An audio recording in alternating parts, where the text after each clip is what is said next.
Long ago, in a kingdom where the royal bedchambers were colder than the queen's marriage, and the only thing more mysterious than the crown jewels was why everyone kept fainting during embroidery hour, there lived queens, not the glamorous, dragon-slaying kind.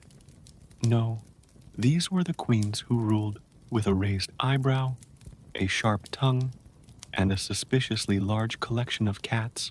Their secrets were stitched into tapestries, whispered through drafty corridors, and buried beneath layers of velvet so heavy they needed 3 servants just to stand up.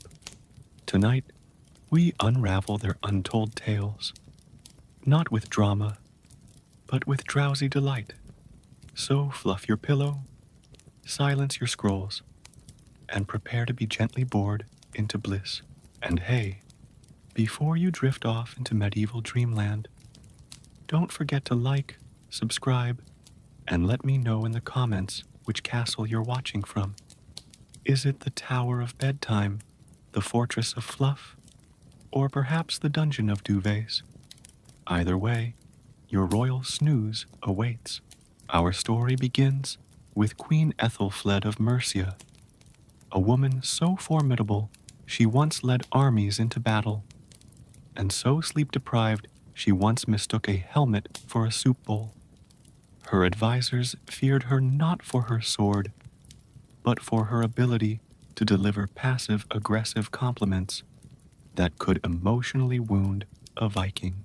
Legend has it that during the siege of Chester, Ethelfled fell asleep mid-strategy meeting and snored so loudly that enemy scouts mistook it for a war horn. They fled in terror. The queen awoke, blinked twice, and declared victory. Her generals wrote it down as tactical acoustics. She was known for her love of lavender tea, long naps, and scrolls about sock taxation. Her royal decree once mandated that all socks be embroidered with tiny hedgehogs. For morale, no one understood why, but the hedgehogs became a symbol of sleepy defiance. Her court was a quiet place. The royal harpist played lullabies at council meetings. The royal falcon was trained to deliver messages only after 8 hours of uninterrupted sleep, and the royal chef specialized in dishes so bland they were considered medicinal. Boiled turnips, beige porridge, and something called sleep stew, which was just warm water with a hint of disappointment. Queen Ethelfled's crown was rumored to be enchanted, not with power, but with a mild sedative. Anyone who wore it felt an overwhelming urge to lie down and contemplate the futility of feudalism. And so, dear reader, as the moon rises over the sleepy hills of Mercia, and the hedgehog-embroidered socks are tucked neatly into drawers made of oak and melancholy, we begin our journey through the untold secrets of medieval queens. If you think medieval queens spent their days galloping across moors or plotting dramatic coups in candlelit chambers, think again. Most of their time was spent in bed, not for luxury, though the feather-stuffed mattresses were a nice touch, but for a variety of less glamorous reasons: childbirth, recovery, scandal-induced exile, and the occasional existential nap. Take Queen Eleanor of Aquitaine, for example. She was one of the most powerful women in medieval Europe, but after a few too many spicy political moves, her husband, King Henry II, decided she needed a timeout. That timeout lasted 16 years. 16 years of embroidery, passive-aggressive poetry, and trying to teach her pet falcon to deliver sarcastic messages. Eleanor's bedchamber became her kingdom. She held court from under a canopy of velvet, issued decrees between naps, and once hosted a diplomatic envoy while wearing a nightcap shaped like a miniature castle. The envoy was confused but impressed. Then there was Queen Isabella of France, who earned the nickname She-Wolf of France, not for her ferocity, but because she once growled at a bishop who interrupted her nap. Isabella was a master of the royal glare. Her signature move involved staring silently for 47 seconds until the offender apologized, cried, or spontaneously confessed to tax fraud. Royal beds weren't just for sleeping, they were political arenas. Queens gave birth to heirs, received secret messages, and occasionally plotted revolutions while sipping lukewarm broth. The bed was the throne behind the throne, and sometimes it was just a really good place to hide from awkward banquets. Of course, not all queens had the luxury of feather pillows and embroidered sheets. Queen Margaret of Scotland once slept on a pile of hay because her castle was under renovation. She called it rustic chic and insisted it improved her posture. Her courtiers disagreed, especially after 3 of them developed hay fever and one mistook a goat for a pillow. In the medieval world, embroidery wasn't just a hobby, it was a lifestyle. For queens, it was the one socially acceptable way to stab something repeatedly while smiling politely. But beneath the surface of silken threads and floral patterns lay a world of espionage, rebellion, and passive-aggressive artistry. Take Queen Matilda of Flanders, for example. She's credited with commissioning the famous Bayeux Tapestry, a 230-foot-long embroidered comic strip chronicling the Norman conquest of England. But historians now suspect that Matilda may have used the tapestry to sneak in coded messages. One scene shows a knight tripping over a chicken. Was it a warning, a prophecy, or just Matilda's personal vendetta against poultry? Her embroidery circle was known as the Stitch Coven, a group of noblewomen who met weekly to gossip, plot, and sew mildly threatening flowers. One member once stitched a daisy with a dagger hidden in its petals. Another embroidered a unicorn with suspiciously sharp hooves. The queen herself preferred hedgehogs, adorable, spiky, and emotionally unavailable. Embroidery was also a form of protest. When Queen Eleanor of Castile was forbidden from attending council meetings, she stitched a tapestry of the king being eaten by a dragon made entirely of tax documents. It was subtle. It was elegant. It was hung in the royal dining hall for 3 months before anyone noticed. Of course, not all queens were subtle. Queen Joanna of Naples once embroidered a pillow that read, "I am not saying I am smarter than the king, but I do know how to spell strategy." The pillow mysteriously disappeared. The king mysteriously developed a twitch. Embroidery also served as medieval social media. Queens stitched updates, insults, and declarations into wall hangings. One famous piece by Queen Margaret of Denmark read, "Feeling cute might exile someone later." It was considered revolutionary. And then there was the infamous Thread War of 1321, when 2 rival queens, Isabella of France and Philippa of Hainaut, engaged in a passive-aggressive embroidery battle. Isabella stitched a lion wearing a crown. Philippa responded with a lion wearing 2 crowns.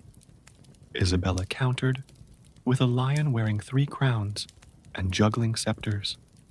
The feud ended when both queens ran out of gold thread and declared a truce over tea. If you've ever wondered how medieval queens stayed fresh while wearing 47 layers of velvet, the answer is they didn't. Hygiene in the Middle Ages was less about cleanliness and more about creative masking. Perfume, petals, and denial were the holy trinity of royal freshness. Take Queen Margaret of Scotland, for instance. She was considered a hygiene innovator simply because she bathed once a month. That's right, monthly baths were the spa standard. Her bath ritual involved rose petals, goat milk, and a flute player stationed nearby to drown out the sound of splashing. It was less relaxing soak and more scented ceremony of mild panic. Her bathtub was so large it doubled as a diplomatic meeting room. One ambassador from Norway accidentally fell in while trying to present a treaty. The treaty was later signed on a damp scroll that smelled faintly of lavender and regret. Then there was Queen Eleanor of Provence, who believed that rubbing onions on her feet kept away evil spirits and foot odor. It didn't, but it did keep away courtiers, which was arguably more useful. Tooth care was equally questionable. Queens used charcoal, mint leaves, and occasionally crushed pearls to clean their teeth. Queen Isabella of Angoulême once tried brushing with powdered emeralds. Her dentist, who was also the royal juggler, advised against it, but she insisted it gave her a smile that sparkled with vengeance. Hair care was a royal mystery. Queens rarely washed their hair, opting instead for powdered wigs, herbal oils, and strategic braiding. Queen Joan d'Arc of Navarre wore a wig so large it had its own scepter. One bird nested in it for 3 weeks before anyone noticed. And let's not forget the royal perfumes. These weren't your delicate floral spritzes. Medieval perfumes were aggressive. Queen Blanche of Castile favored a blend of musk, cinnamon, and something called dragon essence, which historians believe was just fermented cabbage. Her presence was announced not by trumpets, but by a wave of scent that cleared hallways. Despite all this, queens were considered paragons of beauty and grace, mostly because no one got close enough to challenge the illusion. Their secrets were buried beneath layers of lace, linen, and lemon-scented lies. Of all the threats medieval queens faced, invading armies, political intrigue, itchy corsets, few were as terrifying as chickens. Yes, chickens. Feathery, flappy, deceptively innocent. But in the court of Queen Blanche of Castile, they were considered agents of chaos. It all began one spring morning when Blanche, dressed in her finest silk gown and preparing to greet a visiting duke, was pecked on the toe by a rogue chicken. The queen screamed. The chicken squawked. The duke fainted. It was, by all accounts, a diplomatic disaster. From that day forward, Blanche declared a royal ban on all poultry within castle walls. Chickens were exiled to the outer gardens. Omelets were outlawed. Feather pillows were replaced with moss-stuffed sacks. The royal chef wept for 3 days and had to be consoled with turnip stew. But the chickens did not go quietly. What followed was known in hushed whispers as the Chicken Rebellion of 1237. Poultry across France staged a cluck-in, gathering outside castle gates and refusing to lay eggs until their honor was restored. One particularly bold rooster, named Sir Peck-a-Lot, was rumored to have crowed the phrase, "No yoke, no peace" at dawn.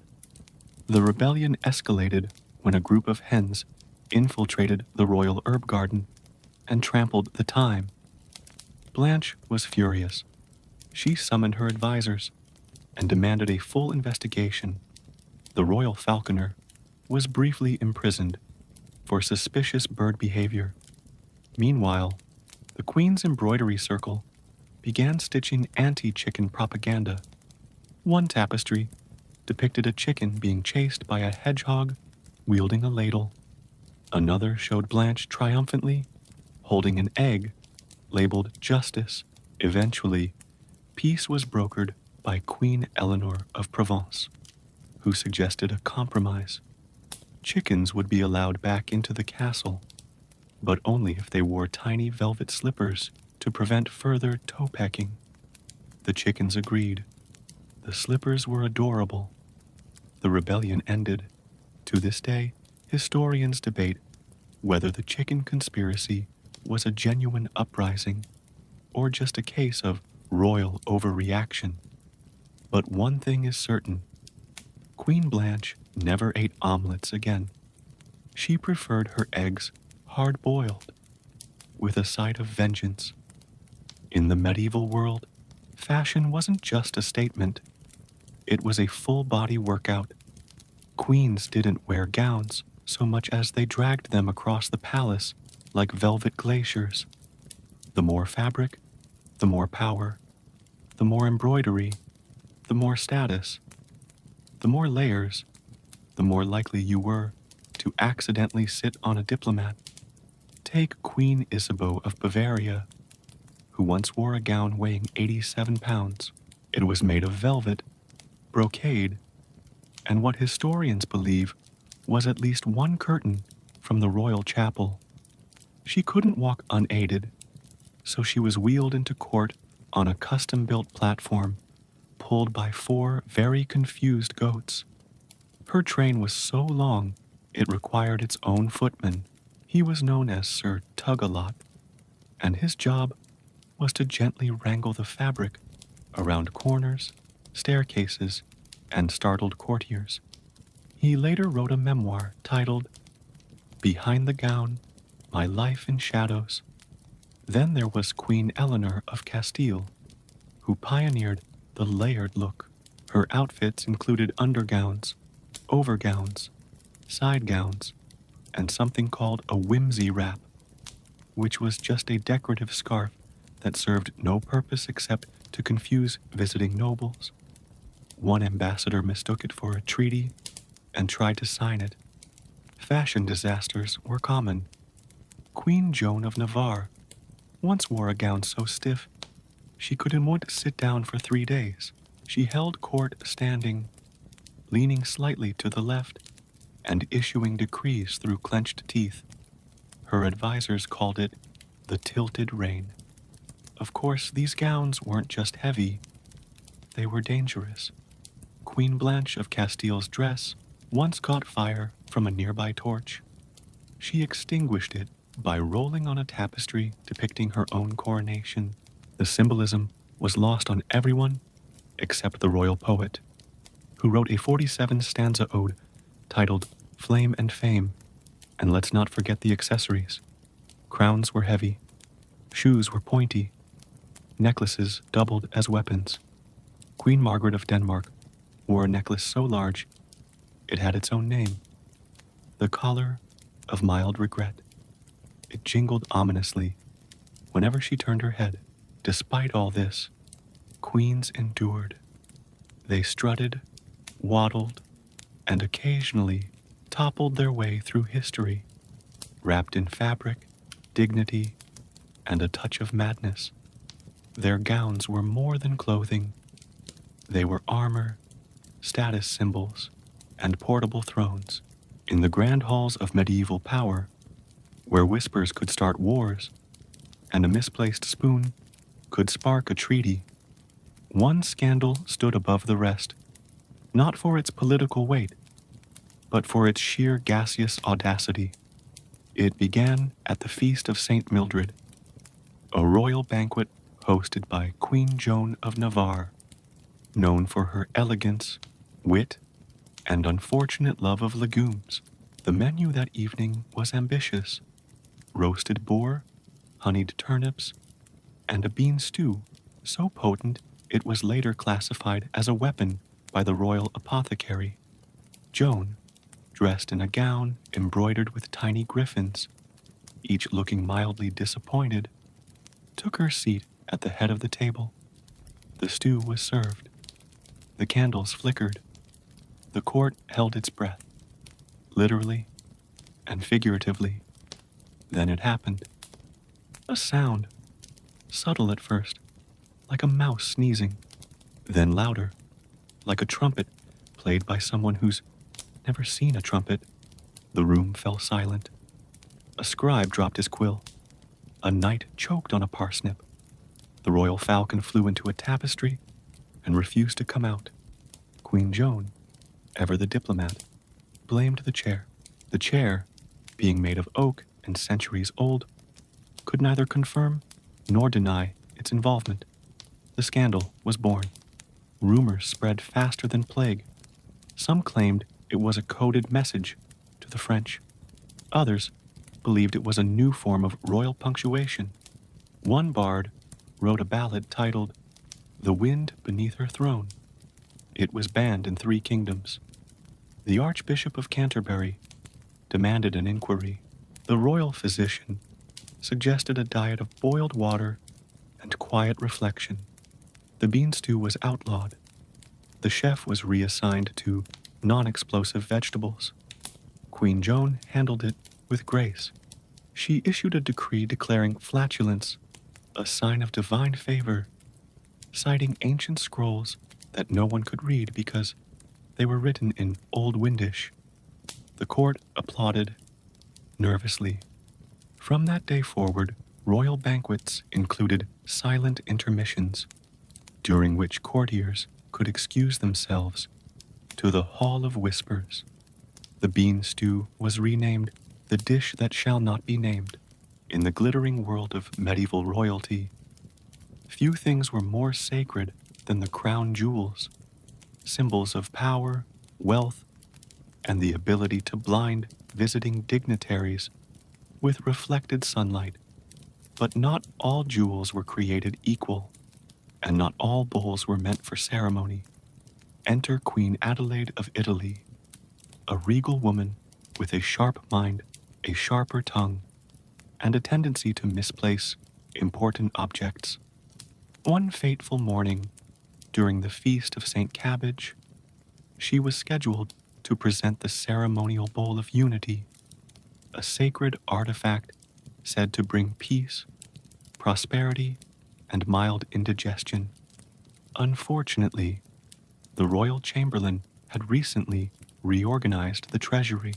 The ceremonial bowl was placed next to a particularly ornate chamber pot, both made of gold, both engraved with tiny cherubs, and both equally shiny. You can guess what happened next. Queen Adelaide, dressed in a gown that resembled a gilded curtain and wearing a tiara shaped like a confused swan, lifted the chamber pot high above her head and declared, "Let this vessel unite our kingdoms." The crowd cheered. The bishop wept. The royal falcon laid an egg out of sheer confusion. It wasn't until the pot was passed around for blessings that someone noticed the suspicious odor. A squire fainted. A monk screamed.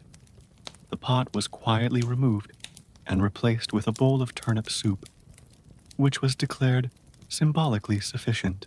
The incident was never officially recorded, but court gossip spread like wildfire. The pot was nicknamed the Chalice of Shame, and Queen Adelaide's ceremonial duties were henceforth limited to ribbon cutting and waving from balconies. To make matters worse, the crown jewels themselves were missing, not stolen, but accidentally locked inside a wardrobe labeled winter socks. It took 3 weeks, 2 locksmiths, and 1 very determined goose to retrieve them. When the jewels were finally recovered, they were found tangled in a scarf embroidered with the phrase "oops." The queen blamed the chamberlain. The chamberlain blamed the goose. The goose refused to comment. Despite the chaos, Queen Adelaide remained beloved. Her mix-ups were seen as charming, her blunders as endearing. She once said, "A queen must sparkle, even if it's with the wrong bowl." The court applauded. The bishop sighed. The chamber pot was quietly retired to the Royal Museum of Regrettable Objects. In most medieval courts, jesters were the comic relief, masters of puns, pratfalls, and juggling turnips. But in the court of Queen Elizabeth of Hungary, one jester rose above the giggles and into the glittering world of royal finance. His name, Sir Chuckleberry of Coin, and his legacy is one of laughter, ledgers, and light economic collapse.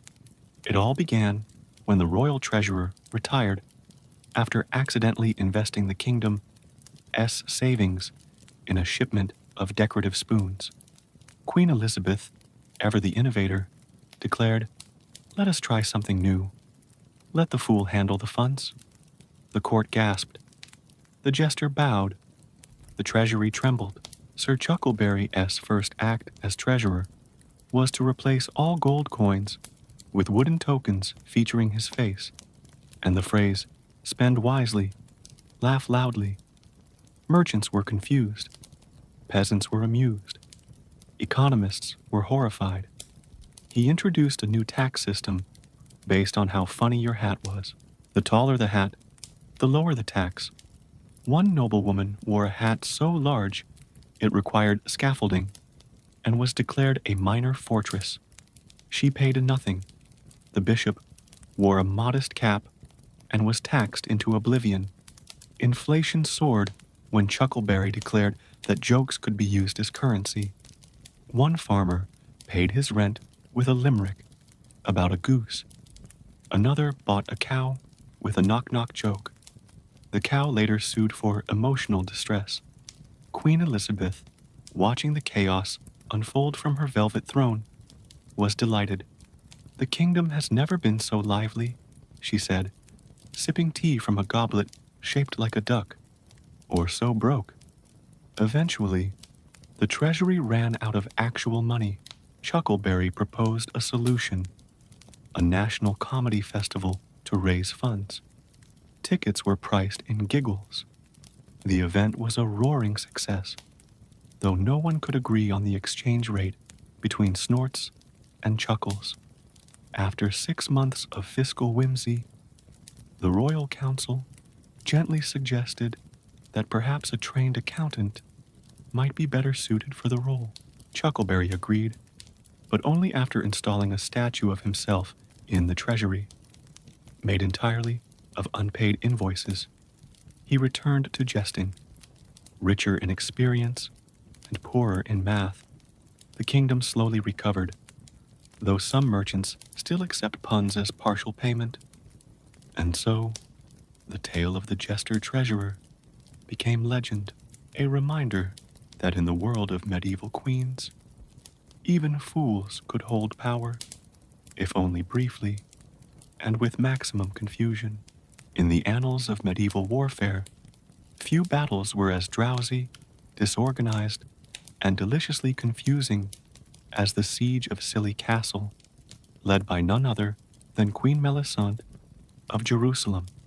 A brilliant strategist with a fondness for naps and nutmeg, Melisande believed that war should be fought with grace, gentleness, and ideally, soup.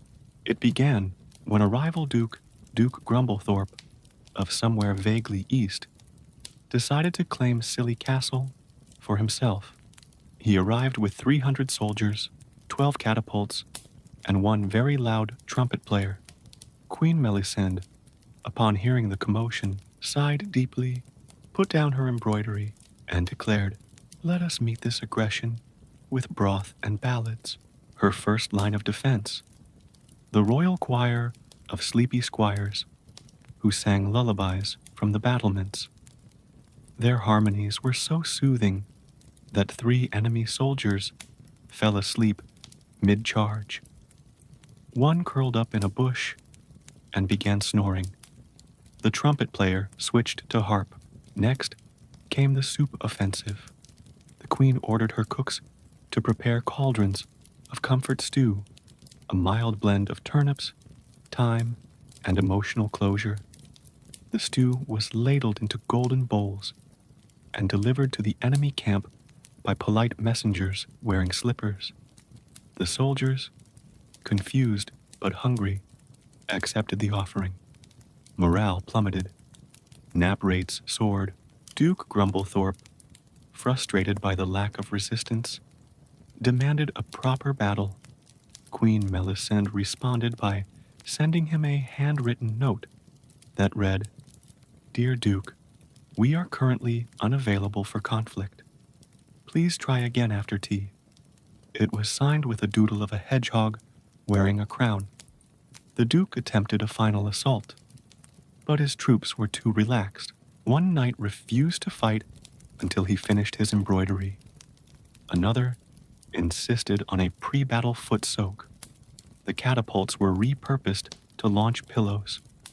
Eventually, the Duke gave up, declaring, "This is the most emotionally confusing siege I've ever attended." He retreated with his army, leaving behind a thank you note and a half-eaten bowl of stew. Queen Melisande celebrated the victory with a royal pajama parade, where courtiers marched in their finest nightwear while humming lullabies. The castle was renamed Fortress of Fluff, and the moat was filled with herbal tea. To this day, historians debate whether the siege was real or just an elaborate misunderstanding involving soup. Either way, it remains a shining example of how queens could conquer with kindness, comfort, and a well-timed nap. In the medieval courts of yore, pets weren't just companions. They were status symbols, emotional support animals, and occasionally political advisors. Queens adored their furry, feathered, and occasionally scaly friends, even when those friends had questionable manners and a tendency to chew on treaties. No queen embraced pet life more than Queen Eleanor of Provence, who maintained a royal menagerie that included 47 cats, each named after a different virtue, including modesty, valor, and Sir Meows-a-Lot. 12 parrots, trained to recite diplomatic greetings and mild insults in Latin. One goat, named Harold, who was widely feared for his judgmental stare and tendency to headbutt anyone wearing Paisley Herald, was no ordinary goat. He once interrupted a council meeting by climbing onto the table and eating the minutes. The Queen declared it a symbolic cleansing of bureaucracy. The scribe declared it a personal attack. Eleanor's cats were pampered beyond reason. They had their own wing of the castle, complete with velvet cushions, gold-threaded scratching posts, and a harpist who played lullabies at bedtime. One cat, Lady Whiskerbottom, was knighted after successfully chasing a mouse into the bishop's shoe. The Queen's love for her pets culminated in the first annual Royal Pet Parade, a lavish event where animals were dressed in miniature gowns, crowns, and occasionally diplomatic robes. Harold the goat wore a cape embroidered with the phrase, "I'm watching you." The parrots flew in formation, spelling out peace in bird-shaped confusion. The cats refused to march and instead lounged on silk cushions while servants carried them. The parade was a hit. Nobles brought their own pets, ferrets in armor, ducks in tiaras, and one very nervous hedgehog wearing a monocle. The event was so popular, it became an annual tradition, though it was later banned after a ferret duel ended in scandal. Queen Eleanor believed that animals brought balance to court life. They judge less, love more, and only bite when provoked, she once said, while feeding Harold a scroll labeled urgent. Her pets were more than companions. They were confidants, entertainers, and occasional scapegoats. When a treaty went missing, Harold was blamed. When a vase broke, the cats were blamed. When the royal chef oversalted the stew, the parrots squawked "sabotage" in perfect Latin. And so, the Royal Pet Parade became legend, a reminder that even in the stiff, serious world of medieval monarchy, there was room for fluff, feathers, and one very judgmental goat. In the grand tapestry of medieval legislation, where laws were written in calligraphy, sealed with wax, and occasionally chewed on by goats. Few scrolls were as mind-numbingly detailed as Queen Margaret of Denmark's infamous Sock Regulation Act of 1329. It began innocently enough. One chilly morning, Queen Margaret noticed that a visiting nobleman was wearing mismatched socks, one striped, one polka-dotted, both deeply offensive to her sense of royal symmetry.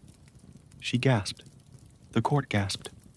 The socks remained unapologetic, determined to restore dignity to the realm's ankles. Margaret summoned her scribes and declared, "Let there be order in hosiery." Thus began the drafting of a 300-page scroll dedicated entirely to sock standards.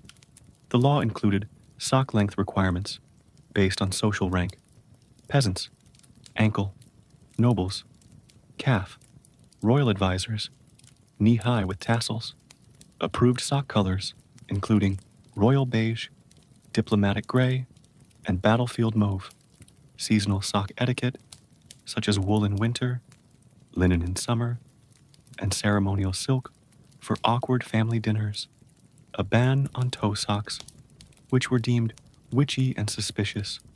The scroll was so long it had to be stored in the Tower of Tedious Texts, a chamber lit by one candle and guarded by a librarian named Ethel, who hadn't blinked since 1317. Margaret took the law seriously. She held sock inspections every fortnight, during which courtiers lifted their robes and revealed their foot coverings to a panel of judges. One knight was exiled for wearing socks with tiny embroidered dragons, considered too whimsical. He later became a sock pirate. The Queen's Embroidery Circle began stitching compliance socks, each featuring a tiny hedgehog holding a gavel. These became fashionable, though no one knew why. The hedgehog was later knighted. Despite its length, the scroll was never fully read. One scribe attempted it and fell asleep halfway through page 87, which detailed the proper folding technique for socks during diplomatic crises. He awoke 3 days later with a newfound appreciation for sandals. Eventually, the Sock Regulation Act was quietly retired after a visiting ambassador from Norway wore sockless boots and caused a minor riot. Margaret sighed, declared fashion is fleeting, and took up glove legislation instead. And so, the scroll faded into obscurity, a monument to royal micromanagement and the eternal mystery of why anyone would write 300 pages about socks. In the medieval world, tapestries weren't just wall decor. They were history books, propaganda tools, and occasionally passive-aggressive art.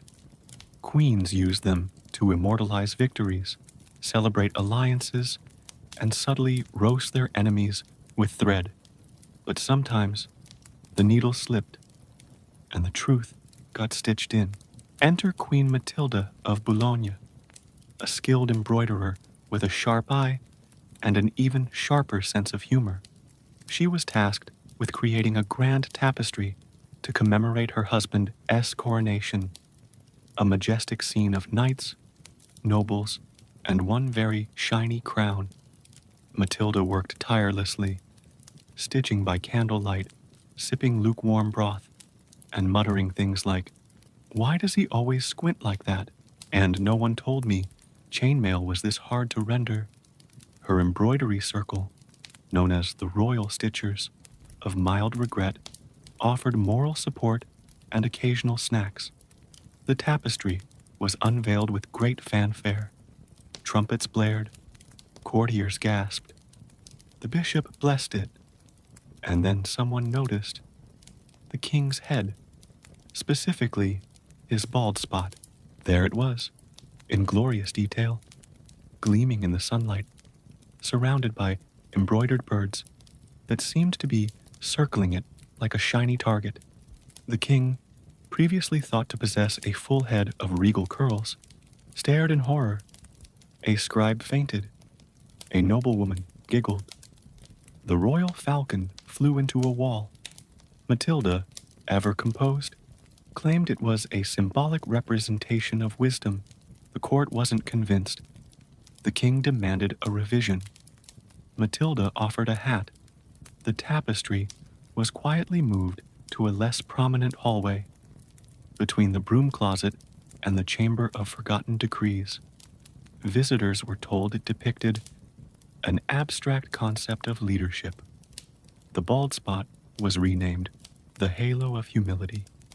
Rumors spread. Other queens began sneaking subtle truths into their tapestries. Queen Isabella of Angoulême stitched her rival with one shoe missing. Queen Eleanor of Aquitaine embroidered a banquet scene where the king was clearly ignoring her. One bold stitcher added a hedgehog flipping a scroll. Eventually, the royal council issued a decree. All tapestries must be reviewed for excessive honesty. Matilda responded by stitching the decree into a pillow and giving it to the king. He used it for naps. The irony was lost on no one. And so, the tapestry became legend, a reminder that even in a world of velvet and varnish, truth sometimes slips through the stitches. In the medieval age, jousting was the ultimate spectacle. Thundering hooves, gleaming armor, and dramatic collisions that sent helmets flying. But in the court of Queen Berengaria of Navarre, jousting took a gentler, more horizontal turn. Queen Berengaria, known for her love of quiet afternoons and lukewarm cider, decided to host a tournament that reflected her personal philosophy. Why rush when you can recline? Thus was born the Tournament of Yawns, a jousting event where speed was discouraged and naps were encouraged. The rules were simple. Horses must walk slowly, preferably with a slight wobble. Knights must yawn at least twice before each charge. Points were awarded for graceful dismounts, dramatic sighs, and helmet fluffing. The opening ceremony featured a parade of knights in pastel armor, each escorted by a squire carrying a pillow. The royal trumpeter played a lullaby. The crowd clapped politely, then immediately reclined on hay bales, provided by the Ministry of Mild Excitement. One night, Sir Snooze-a-lot of Slumberland became a crowd favorite after falling asleep mid-gallop. His horse, Lady Drowsington, gently trotted in circles until a page offered her a biscuit. The knight awoke briefly, declared victory, and resumed napping. Another competitor, Dame Yondra of Yesternap, performed a slow-motion lance drop that was later described by the royal poet as a ballet of boredom. Her opponent applauded, then asked if anyone had a blanket. Queen Berengaria watched from her velvet throne, sipping chamomile and occasionally ringing a tiny bell to signal, "More yawns, please." She wore a crown adorned with feathers and one very sleepy pigeon named Harold. The final match was between Sir Dullard the Drowsy and Lady Napolina of the North Nook. They approached each other at a pace best described as glacial hesitation. Their lances touched gently, like two spoons in a drawer. The crowd erupted in a standing nap. The winner was declared whoever feels like it, and both knights were awarded matching quilts and a lifetime supply of herbal tea.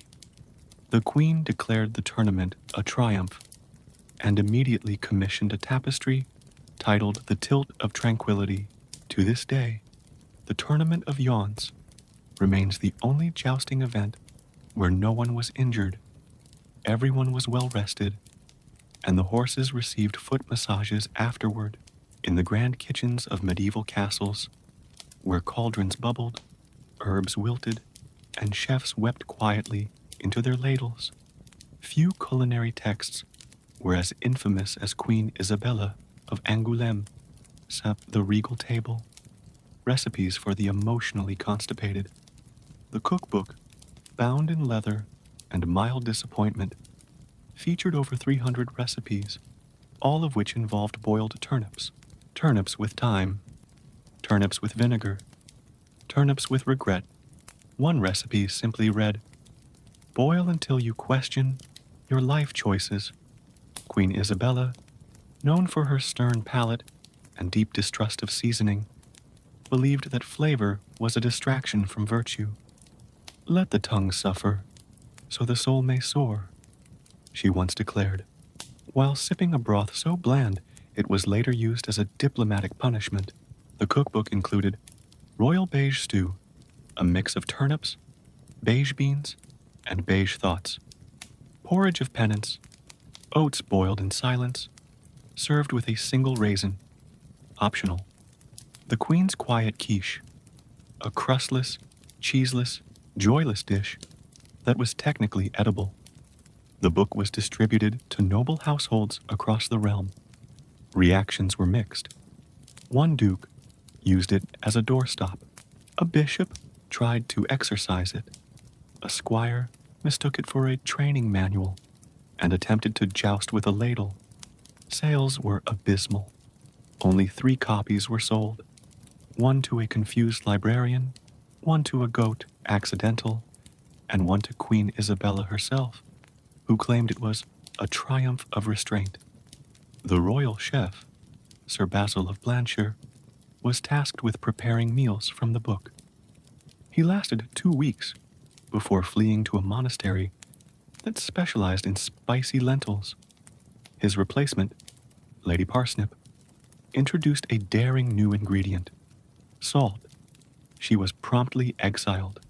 Despite its culinary crimes, the cookbook became a symbol of royal austerity. It was quoted in sermons, referenced in treaties, and once used as a punishment for tax evasion. Eat 3 bowls of beige stew and reflect on your choices, the decree read.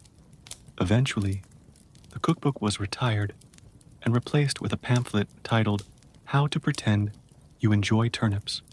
Queen Isabella moved on to writing poetry about spoons.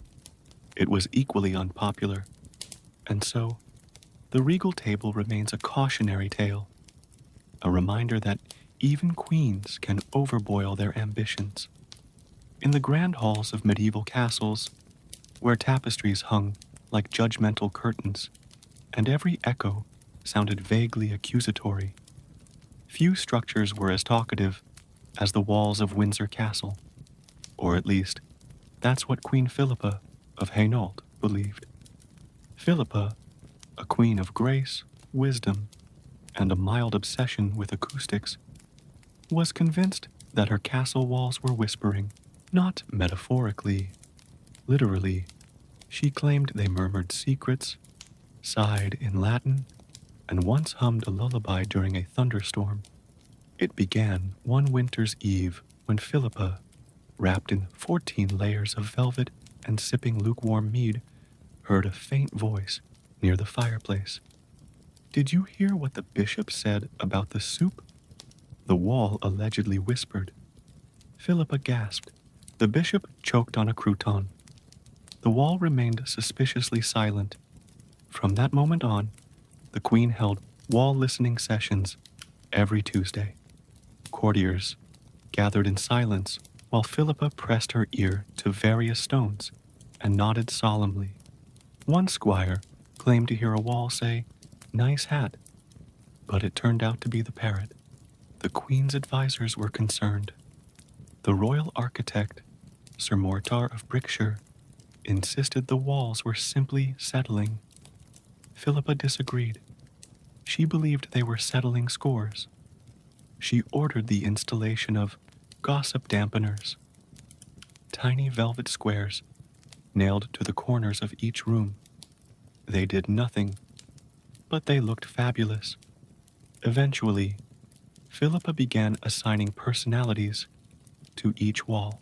North wall, judgmental, prone to sarcasm. East wall, romantic, often sighing near windows.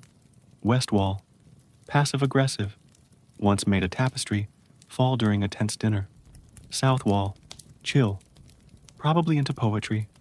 She kept a journal titled Conversations with Stone, which included entries like, Tuesday, East wall whispered, he's not worth it, possibly referring to the Duke of Soggyshire. Investigate. The walls became part of court life. Messages were left on them. Apologies were whispered to them. One knight proposed to a wall after misinterpreting a draft as flirtation. The wall declined. Eventually, the bishop staged an intervention, suggesting that perhaps the queen was simply hearing echoes. Philippa responded by commissioning a choir of walls, hiring masons to hum during renovations. The bishop retired early. Despite the skepticism, Philippa remained devoted to her whispering walls. She believed they offered wisdom, comfort, and occasional interior design advice. Stone remembers, she once said, while rearranging furniture based on wall feedback, and so Windsor Castle became a place of quiet counsel, where secrets were shared with Stone, and gossip echoed through grout. The walls never confirmed their involvement, but they never denied it either. In the candlelit courts of medieval royalty, where goblets gleamed, scrolls sprawled, and beverages were often indistinguishable from art supplies, few mix-ups were as memorable as Queen Anne of Bohemia, this week-long affair with ink. Queen Anne, a refined monarch with a taste for elegance and a mild case of nearsightedness, was known for her love of exotic wines. Her cellar boasted bottles from every corner of Christendom, including one labeled Noir de Royal, a mysterious vintage said to taste like melancholy and ambition. One evening, while reviewing diplomatic letters and sipping from a goblet she believed contained her favorite wine, Anne paused. Bold, she murmured. Earthy, slightly papery. The scribe beside her blinked. The goblet shimmered. The ink bottle sat suspiciously nearby. Unbeknownst to the queen, a well-meaning page had accidentally filled her goblet with archival ink, a rich blend of oak gall, iron salts, and disappointment. Anne, undeterred, declared it a wine for thinkers and proceeded to drink it nightly for a week. During that time she complimented a treaty for its flavor profile, attempted to pair ink with cheese, described a scroll as a bit dry, but with a strong finish. Her advisors were baffled. The royal physician, Dr. Scribblestone, suggested she might be experiencing palate confusion. The royal poet wrote a sonnet titled Ode to the Oaken Ink. The royal falcon refused to deliver messages, fearing contamination. Eventually, the truth emerged when Anne tried to toast a visiting ambassador and accidentally signed his forehead with her goblet. The ambassador, now marked with a flourish, bowed politely and requested a towel. Anne laughed, gracefully, regally, and with only mild ink stains on her teeth. Let it be known, she declared, that I have tasted the words of my kingdom. The court applauded. The scribe cried. The ink bottle was quietly moved to a locked cabinet. From that day forward, the queen's goblets were labeled with tiny hedgehog icons. Wine goblets had smiling hedgehogs. Ink goblets had hedgehogs holding quills. It was a system that worked surprisingly well, and so Queen Anne's inky indulgence became legend, a tale of taste, typography, and the fine line between sipping and scripting in the bustling kingdoms of medieval Europe, where scrolls rustled, goblets clinked, and courtiers dramatically fainted over minor inconveniences. One queen stood boldly for rest, relaxation, and the sacred art of the midday snooze. Her name was Queen Hedwig of Poland, and she believed that naps, where she declared, while reclining on a throne made entirely of cushions and embroidered sighs. It began with a royal decree. All citizens shall nap daily, preferably after soup. The decree was written in calligraphy so soft it looked like it had already fallen asleep. The royal seal was pressed with a pillow.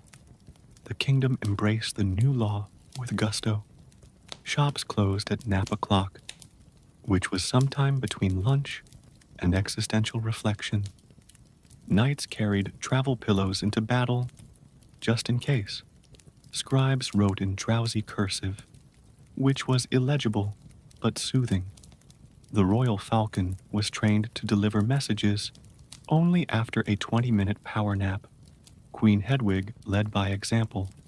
Her daily schedule included 8 a.m., wake up, reluctantly, 9 a.m., breakfast, porridge and passive-aggressive poetry, 10 a.m., nap, 11 a.m., council meeting, held in bed, 12 p.m., nap, 1 p.m., lunch, turnip tart and tepid tea, 2 p.m., nap, 3 p.m., royal waving from a hammock, 4 p.m., nap, 5 p.m., dinner, served on a tray shaped like a cloud, 6 p.m., nap, 7 p.m., evening lullabies, 8 p.m., nap, 9 p.m., official bedtime.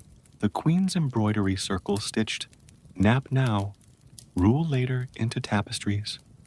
The royal anthem was rewritten to include gentle snoring. One bard composed a lullaby so powerful it caused a minor diplomatic incident when an ambassador fell asleep mid-negotiation. Not everyone was thrilled. The neighboring kingdom of Bohemia accused Poland of weaponized drowsiness. Queen Hedwig responded by sending them a gift basket of herbal teas and a strongly worded yawn. Eventually, the nap mandate became tradition. Children were taught nap etiquette in school. Nobles competed in competitive lounging, judged on posture, sigh depth, and blanket coordination. The royal treasury issued sleep bonds, which matured after a good night's rest. And so, Queen Hedwig's legacy was stitched into history, not with battles or treaties, but with dreams, dozing, and the gentle rustle of silk sheets.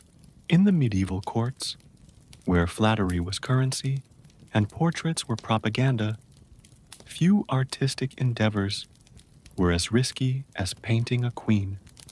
One wrong brushstroke, and you might find yourself reassigned to moat cleaning duty, or worse, commissioned to paint the royal goat. But no portrait mishap was more legendary than that of Queen Joan the Fruers of Naples, a monarch known for her fiery spirit, questionable taste in hats, and deep belief that her left side was more majestic. Joan commissioned the famed artist Sir Blunderbrush of Smudgeford to paint her official royal portrait. She requested a likeness that captured her inner radiance, outer magnificence, and mild disdain for peasants. The artist nodded solemnly, then immediately panicked. The sitting took place over 3 days. Joan wore a gown made of shimmering silk and mild intimidation. She posed with one hand on a scepter, one eyebrow raised, and a bowl of turnips nearby. For ambiance, the artist sketched furiously, muttering things like, "Is that her nose?" or a diplomatic metaphor. When the portrait was unveiled, the court gasped. The bishop dropped his goblet. The royal falcon flew into a tapestry. Joan stared in silence. The painting was bold. Her face, rendered in dramatic shadows, bore a striking resemblance to a disgruntled turnip. Her eyes were uneven. Her crown looked like a fruit basket. Her scepter was inexplicably shaped like a spoon. and the background featured a hedgehog wearing a monocle. No one knew why. The artist explained that he was experimenting with emotional realism. Joan declared it a triumph of vegetable expressionism. She loved it. The portrait was hung in the Great Hall, directly across from the throne. Visitors were required to bow to it. One ambassador mistook it for a warning. Another offered it a treaty. Joan embraced the chaos. She commissioned miniature versions for her courtiers. She had it embroidered onto cushions. She even had it printed on royal biscuits, which were described as confusing but crunchy. The portrait became a symbol of her reign, unpredictable, unapologetic, and slightly root-like. Other queens followed suit. Queen Blanche of Castile posed with a cabbage. Queen Eleanor of Aquitaine requested a painting that made her look like thunder in velvet. The trend was born, vegetable chic. And so, Queen Joan's turnip-faced triumph became legend, a reminder that beauty is subjective, art is bold, and sometimes you just have to lean into the weird. As the candlelight flickers low and the tapestries settle into their nightly silence, we come to the end of our royal ramble, a journey through the peculiar, powdered, and profoundly sleepy lives of medieval queens.